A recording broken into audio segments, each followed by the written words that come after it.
में झारखंड की बात करेंगे, लेकिन उससे पहले पटना का रुख करते हैं, जहां मंगल पांडे हमारे साथ एक्सक्लूसिव जुड़े हुए हैं। Swapnil, over to you. शुक्रिया। मेरे साथ मंगल पांडे मौजूद हैं। मंगल पांडे यानी कि बिहार सरकार के वरिष्ठ मंत्री, जो कि बिहार में कृषि और स्वास्थ्य का जिम्मा संभाल रहे हैं, साथ में बंगाल के प्रभारी भी हैं, लंबा राजनीतिक अनुभव है।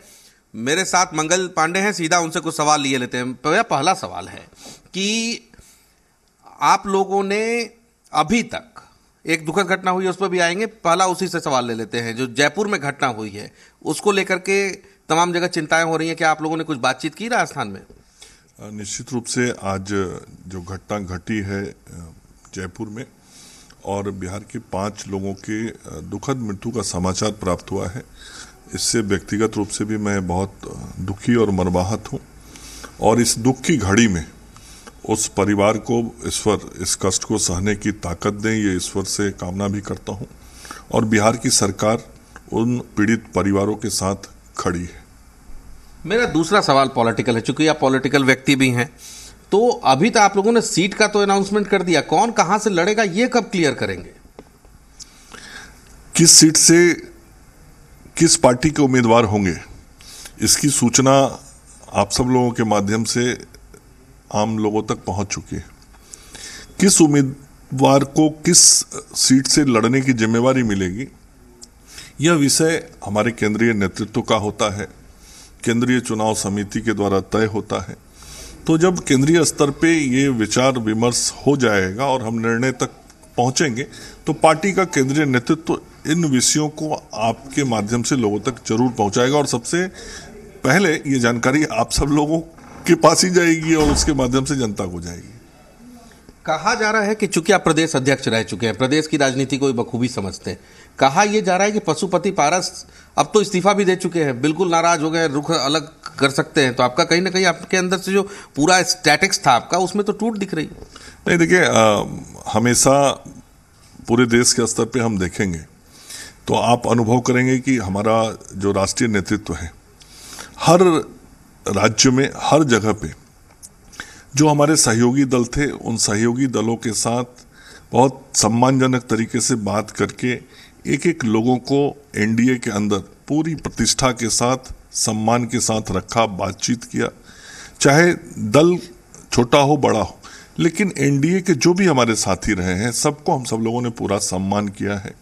और यही कारण है कि आपको दिखाई पड़ा होगा पिछले 1 महीने में कि यूपीए जो गठबंधन है, जिसको आज इंडी अलायंस कहते हैं, इस इंडी अलायंस के बहुत सारे घटक विभिन्न राज्यों में टूटे, इंडी अलायंस से अलग हुए, एनडीए के साथ आए। आदरणीय नरेंद्र मोदी जी के नेतृत्व में जो देश के विकास का सपना और 2047 तक विकसित भारत की जो कल्पना है, जिसको यथार्थ करना है, उसके साथ जुड़े हैं।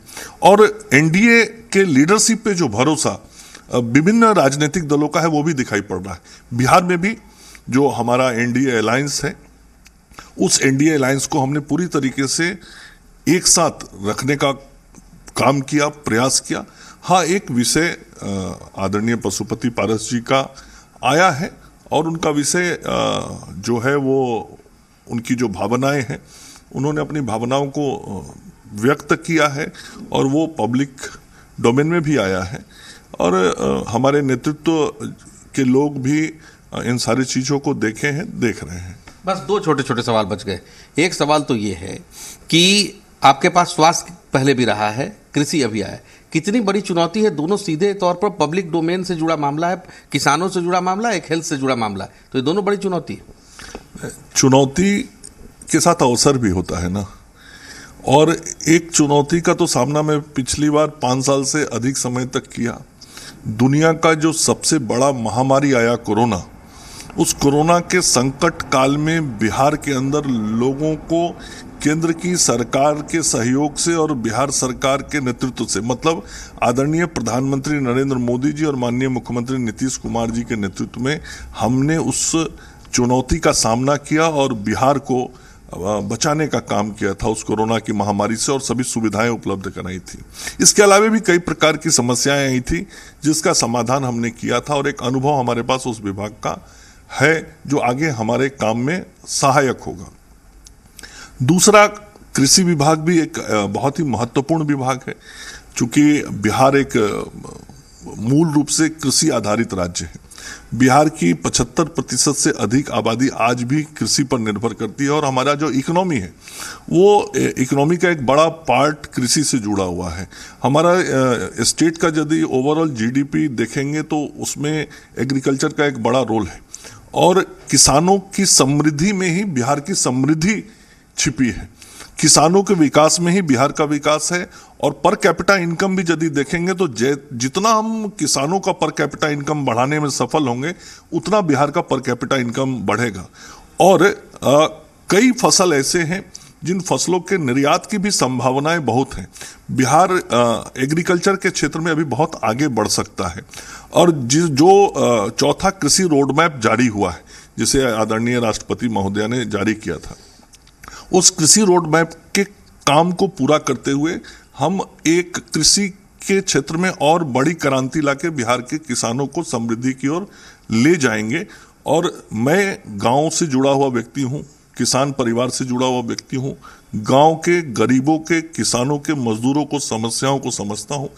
इन सारे लोगों की समस्याओं का समाधान करते हुए, कृषि के उत्पादन को बढ़ाते हुए, किसानों के लागत के मूल्य को कम करते हुए, उनके लाभ को बढ़ाने का काम करते हुए समृद्धि लाने का काम करेंगे और यह निश्चित रूप से हम अपने प्रधानमंत्री जी और मुख्यमंत्री जी के नेतृत्व में करने में सफल होंगे। एक आखिरी सवाल है, कल बहुत शोर शराबे के बीच जनाधिकार पार्टी का विलय हो जाता है कांग्रेस में और कहा जाता है सीमांचल, मिथिलांचल और कोसी पर इंपैक्ट पड़ने जा रहा है।